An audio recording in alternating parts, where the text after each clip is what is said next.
Okay, back with you, your man, brother minister here at the Ghetto Prepper, where this brand new channel is dedicated to you black folks, getting you ready for the apocalypse that is coming. Whether it's a nuclear war, whether it's an EMP pulse, electromagnetic pulse that's going to, enemy of the United States is going to send to take down the electrical grid. I just want to get you ready and get you thinking on this brand new channel started November 28th, 2022. I'm going to take the next 4 or 5 years building this. Because again, white preppers, bless their hearts, they're not addressing things that are particular to us, like safety.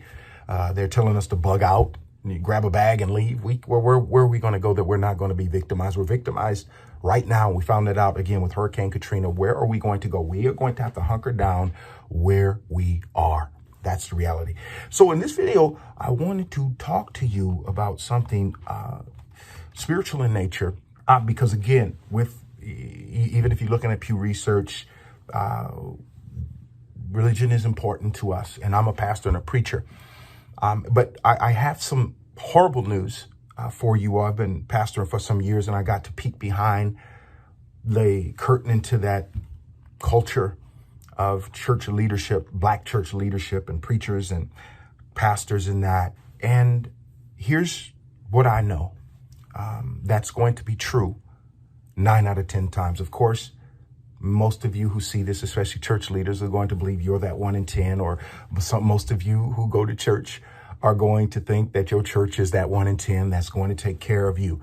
But when the grid goes down, when there's no more electricity, you can't get a paycheck, you can't work anymore, you don't have gas for your car, you're struggling to get food. And we talked about storing up stuff, struggling to get food for your family. The government's not going to come. FEMA's not going to come. They're incompetent. They're inept. They showed that in Hurricane Katrina, and they're still incompetent and inept. It was interesting because I guarantee you if that would have been Boise, Idaho, that was hit with a flood like that, with all those white folks out there, man, they would have got them white folks out of there. That city would have been empty before that flood ever came. But it was New Orleans, and it was a bunch of black people, so they just didn't care, and that's the reality of that. So, nevertheless, I wanted to tell you this so I can encourage you to start taking care of your business now. That is storing up food, storing up water, storing up ammo, whatever it's going to take in those dangerous cities once the grid goes down, because black folks are victimizing black folks now. What do you think is going to happen when they get desperate? Yeah, it's going to be Chicago times 10.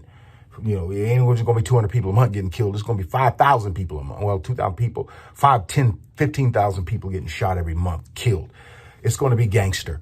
So the question becomes, well, I can call my church or my pastor to help. They're not going to help you. They are not going to help you. Here are 3 reasons why.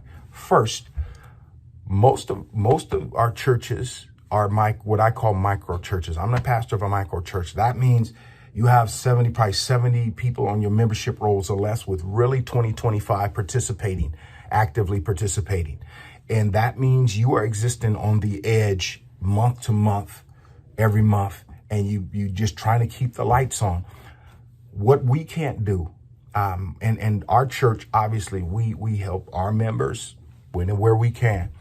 But if all of those members, the few we got, came and they needed something, we wouldn't be able to meet all of their needs, certainly on a consistent basis. But it's worse than that. Our church learned this week, we were giving out Thanksgiving baskets. And my command as their pastor, and I'm going somewhere with this, was to our leadership team, when we build these baskets, whatever you build, you go buy people stuff that you want for yourself. That's what you need to do. Don't go get them some crappy $10 ham if you know you're going to buy a $30 ham for your house. That's what I'm saying. So they went and did that. We built 15 baskets, man. That's a lot for our church, and we were able to just bless people. But the lady at the grocery store in the city here, she said, what are these for? And our church leadership said, well, they're to give to our members. They said, all the rest of these churches are going to get food from the food bank. Well, that's the big secret here. The big secret is, even when times are good, most of them give you stuff that they don't even want for themselves, right? But the second part of that is that our churches, black churches, are so pastor-centric that in the beginning anyway, in the first week or two of this EMP, nuclear war, whatever it is, all they're going to be thinking about is how to take care. They're going to think about taking care of their family. But the next thing on their mind is going to be spiritual things and how can they take care of their pastor? Because in their minds, pastors are more important than the rest of us. That's not true. That's not what Jesus taught. That's not what the Bible taught. On another channel, I've tore that doctrine down more times than I can count. We are no more important than you. But what you are going to find, Jesus even said, first shall be last and last shall be first. But so by putting pastors first, they actually putting us last in the kingdom of God. And pastors encourage that foolishness.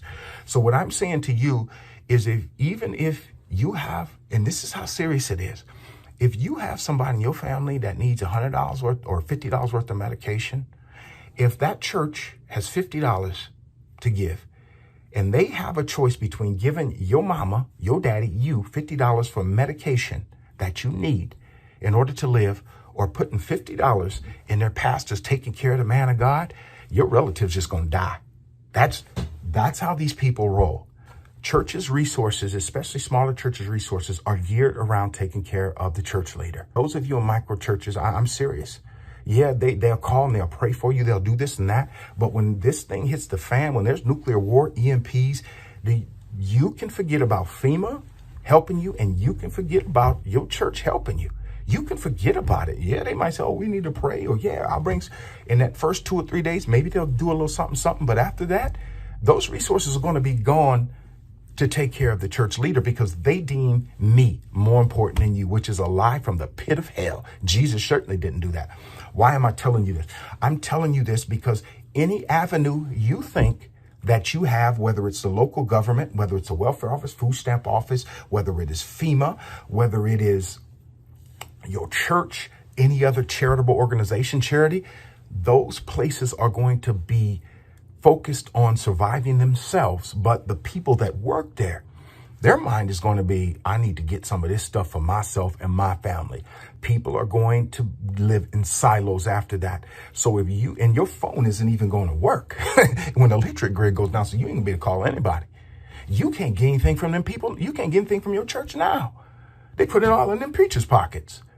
So what do you think is going to happen? So I'm saying, black folks, you need to start building your stores. As I said in a video, whatever you can do now, spend $200, $300, $400 on some food to last you 2 or 3 weeks, whatever that is.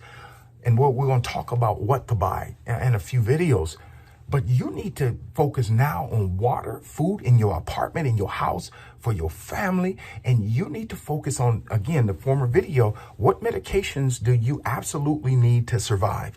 You have to focus on storing them up as well. Now, I am not telling you to store up amphetamines or anything like that. You don't do that. Get medical and legal advice on that kind of stuff, right? That's not what I'm saying. But what I'm saying is you are not even going to be able to call on your local church, because when the mess hits the fan, you know how Jesus sacrificed himself for all of us? And Jesus said, greater love has no one than they will lay down their life for their friend. That's what Jesus said. You're going to find very few people. No, really nobody's going to lay down their life because they're going to be too focused per pastor and church leader worshiping. So you need to take care of yourself right now and start building food stores. Again, if you buy 3 cans of green beans, buy 2 more and store them away. Your kids' diapers, you buy a case of diapers, buy another case or a few more diapers somewhere. If you can go to the food bank even and start getting storable food, you need to go to the food bank and get storable food right now. Things that are not perishable. See you in the next video.